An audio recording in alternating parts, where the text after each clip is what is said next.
মানুষের বিপুল উৎসাহ, মানুষ আসছেন, ভোট দিচ্ছেন এবং খুব সুন্দরভাবে ভোট হচ্ছে।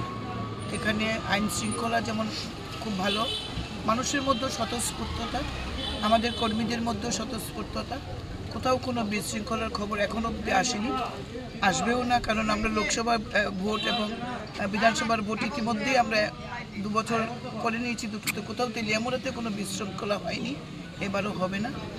তো ভালো, মানুষের মধ্যে প্রচুর সাড়া আমরা পাচ্ছি। তারা উন্নয়নের বিপক্ষে, সমাজের শত্রু। কারণ যারা প্রার্থী দিয়েছেন তারা কংগ্রেস সিপিএমের মানে সিম্বলে কিন্তু লড়ছেন না। রাজ্যে বিরোধী দল থাকবে, গণতন্ত্রে বিরোধী দল থাকবে, বিরোধী দলের হ্যাঁ নির্দলও একটা বিরোধী দলের মধ্যেই বলা চলে, কিন্তু এই রাজ্যে কখনো কোনো বিরোধী দল থেকে এইভাবে নির্বাচনে প্রতিদ্বন্দ্বিতা করে জয়লাভ করাটা কঠিন। তো জয় তাদের পক্ষে এটা অসম্ভব, কোনোভাবেই তারা কম্পিটিশনে নেই।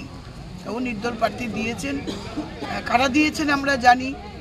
তারা সমাজের শত্রু, কোনোভাবেই তারা উন্নয়নের পক্ষে নেই, উন্নয়নের বিপক্ষে, মসজিদের সবকা সাথ সবকা বিকাশের পক্ষে। সরকারের খেয়ে পড়ে, সরকারের সুযোগ সুবিধা নিয়ে যারা সরকারের বিরুদ্ধে দাঁড়ায় তাদেরকে মানুষ মির্জাফর বলে